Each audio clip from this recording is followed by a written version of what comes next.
Morning বন্ধুরা, সকাল সকাল স্বাগত জানিয়ে আপনাদের সামনে ব্লগটা শুরু করে দিলাম। এখানে দেখুন মসুর ডাল করছি। এখানে যে পেঁয়াজি মতো করে কসুরি মতো যে চাটুতে ক্রস করে নিয়েছি। এতে কাঁচা লঙ্কা, ধনে পাতা কুচি, পেঁয়াজ দিয়েছি। ওপর থেকে একটু গুঁড়ো দিয়েছি। কষে মতো ভেজে দিলে খুব সুন্দর লাগে। এটা দিয়ে করবো বড়া। আর এখানে নারকেল বাটছি। এই যে নারকেল বাটছি, নারকেল পোস্ত ওটা দিয়ে পোস্ত করবো। তো সাথে থাকুন।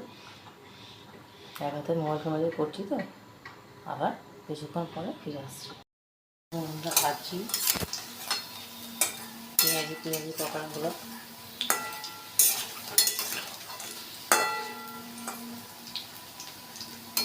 আর এইখানে নারকেল বাটছি, নারকেল পোস্ত করবো। পোস্ত করছি। তো বন্ধুরা, আমার গলাটা একটু ভারী মতো, কিছু মনে করবেন না, ক্ষমা চেয়ে নিচ্ছি। নারকেল পোস্তটা বেশি নিয়েছি, পোস্ত করছি। নারকেল আলু পোস্ত, নারকেল পোস্ত আলাদা দিয়ে দিচ্ছি।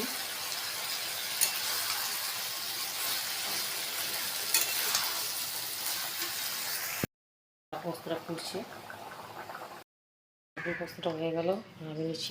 এবারে ক্যামেরা ধরে রয়েছি, নামিয়ে নিচ্ছি। এবারে ক্যামেরা ধরে দেখাচ্ছি বন্ধুরা। বেড়ে নিচ্ছি থালাটা।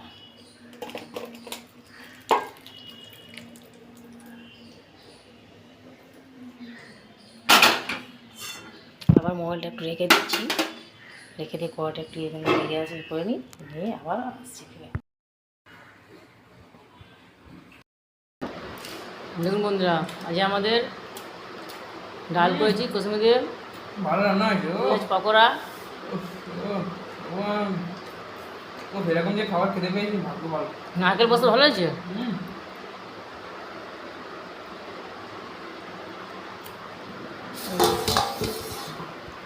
নারকেল পোস্ত করেছি, আমিও খাচ্ছি। ডাটা নেবো, ডাটা নে। পাতলা করে মসুর ডাল করেছি, ঘন করিনি। গমের সাথে পাতলা করে মসুর ডাল, পাতি লেবু। আপনারা বন্ধুরা করে খাবেন, দেখবেন খুবই ভালো লাগবে আমার সঙ্গে। দেখুন বন্ধুরা, ওই বেল ফুলের গাছটাকে একসঙ্গে সব ছিল বলে মাটির বাড়ি সব দেখুন করছি। ওই টবে দিয়ে ওই গাছগুলো বসাচ্ছি। এখন জল পড়ছে, তো ওই জন্য ওই সময় বসিয়ে দিচ্ছি। তো সাড়ে সাথে বন্ধুরা এক হাতে মোবাইল ক্যামেরা করছি। আবার এই একটা বেল ফুলের গাছ বসিয়েছি মাটি দিয়ে, আবার এগুলো বসিয়ে আবার আপনার সঙ্গে ফিরে আসছি। বন্ধুরা, টবের সব গাছগুলো সব বসিয়ে দিলাম। এই যে সব তুলসী গাছগুলো, এখানে পয়সা ফুলের গাছ, অশোক গাছ, বট গাছ আছে, বেল ফুলের গাছ, মা তুলসী গাছ, মামনসা গাছগুলো দুটো ছিল, ওখানটা করে দিলাম মামনসাগুলোকে হাতের কাছে। মিক্স করলে ভেঙে দিবি। আজকে জিরে দিয়েছি আখের গুড় দিয়ে মাখিয়ে। আজকে আমাদের পেঁয়াজ রসুন হয়েছে বলে ঠাকুর আছে আলাদা একটা ছোটো কড়া রেসিপি আছে, তা সেইটা বৃহস্পতিবার বা কোনো সময় মঙ্গলবার করলে তখন দিই। আজকে আর ঠাকুরকে ভাত ফাত দেওয়া হয় না, আজকে এগুলো দিয়েছি। এই ঠাকুরের সব দিকে সব কাচাকুচি করে মিলেছি। আজকে দেখুন না, যে মন্দির বসে বই বেল গাছ আছে, এই বেলটা পড়েছে, তাই বেলটাকে শিবঠাকুরকে তুলে দিয়েছিলাম। পুজো হয়ে গেছে, বেলটা তুলে নিয়েছি।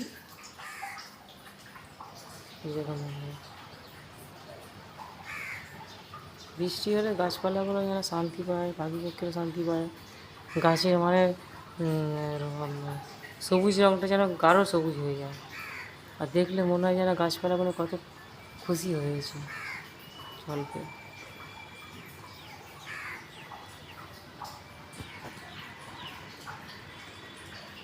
এই টবগুলো কিনে নিয়ে এসেছিলাম, এই টবটা, তারপরে এই টব, এখানে কতগুলো টব কিনে নিয়ে এসেছিলাম। সব মাটি ভালো করে বেল ফুলের গাছটা না ঠাসাঠাসির মধ্যে ছিল, ভালো মন্দটা বসিয়ে দিলাম, হাত পা খেলিয়ে থাকতে পারবো।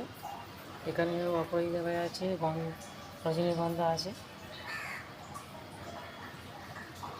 বর্ষাকালে জলে তো সব ধরে যায়, শিকড়টা হয়ে যায়।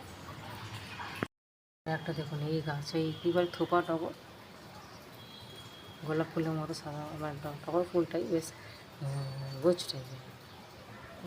এইবার বসেছি, তা কিনে নিয়ে আসার পরে 3টে ফুল ফুটেছে, আবার একটা কুঁড়ি ধরেছে, এই যে কুঁড়ি ধরছে,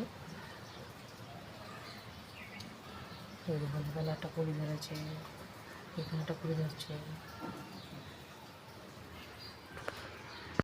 দেখুন আমাদের সন্ধ্যা হয়ে গেল, তারপরে লাড্ডুকে দেখুন রেগুলারের মতো মিহিকে দিয়ে দিয়েছি বিস্কুট, কিশমিশ, মিষ্টি চিড়ে দিয়ে দিয়েছি। তা বন্ধুরা ব্লগটা এখানে শেষ করছি, মন হয় ভালো নেই। দেখুন ছেলেটা এখন দেখুন রাগ করে কোথায় গেল কী হয়। বাবাটা জানেন তো ঘর ছেড়ে পালিয়েছে, এত মানে নির্লজ্জ বিহার জানেন তো বন্ধুরা, কী বলবো। ছেলেটাকে মানে ছেলেটা মাথা খারাপ হয়ে গেছে, জানেন, মেন্টালি শর্ট হয়ে গেছে, বাবা বাবা করে এখন ঘরে ফেরে না। মানে আমার স্বামী এত মানে নির্লজ্জ বিহার, কী বলবো, অন্য মহিলার সঙ্গে দিনের পর দিন 2 বছর ধরে ঘর ছেড়ে পালিয়েছে। ছেলেটা 9 থেকে পড়েছে, 9 থেকে মানে ঘর ছেড়ে পালিয়েছে। ছেলেটা পড়াশোনা আগে কত ভালো ছিল, এ ছিল, এর বাবা চিনতে চিনতে ছেলেটা কী বলুন তো, মানে সবসময় রাস্তার দিকে বেরিয়ে যাচ্ছে, মানে পড়াশোনার দিকে মন নেই, এগুলো মানে কেরম টাইপের একটা হয়ে গেছে ওর বাবা চিনতে চিন্তা। ওর বাবা তো ফিরবি তো, মায়ের সাথে দেখুন না, মায়ের সাথে আসছে ঘরে, থাকছে না, মানে ওই মহিলার যেখানে থাকে সেখানে চলে যাচ্ছে। সেটা কত তুমি বলছে যে বাবা থাকো, থাকছে না। লোকে বাচ্চা জন্য কত কিছু করে, পড়াশোনা জন্য সব দেখি বাবারা পড়াশোনা ছেড়ে দেখবে সারাক্ষণ লেগে থাকে, ছেলেকে এটা শেখায় সেটা শেখায়। এর বাবা কী বলুন তো, নিজের মানে নিজের সুখ শান্তির কথা ভাবছে।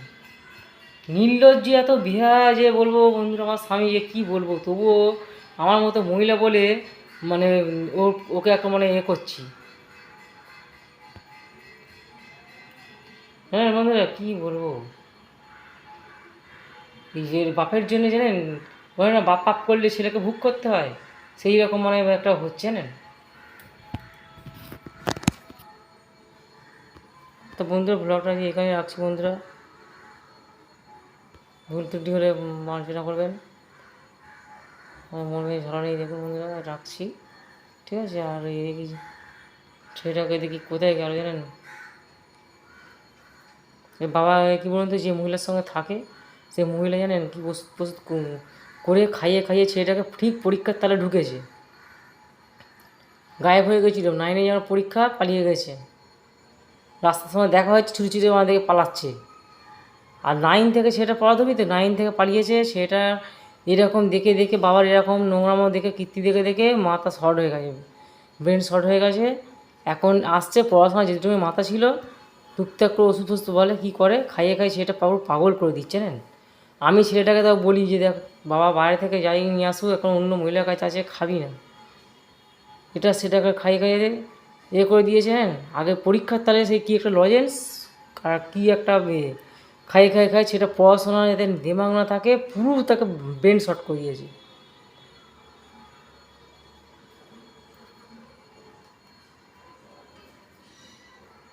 তো বন্ধুরা রাখছি, এই পর্যন্তই রাখলাম, আবার নতুন করে ভালোবাসা দেখা হবে।